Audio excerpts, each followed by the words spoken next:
Ikaw, O Jesus, ang buhing tinapay. Ikaw ang tinapay sa kinabuhi.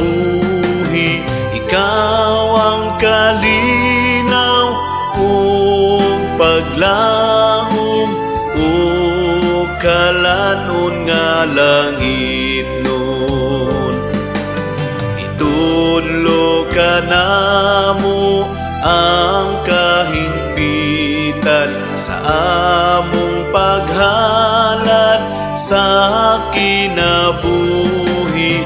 Kini ang matuod nga sukaranan sa tiunay nga kalinaw. Himua kami mahalip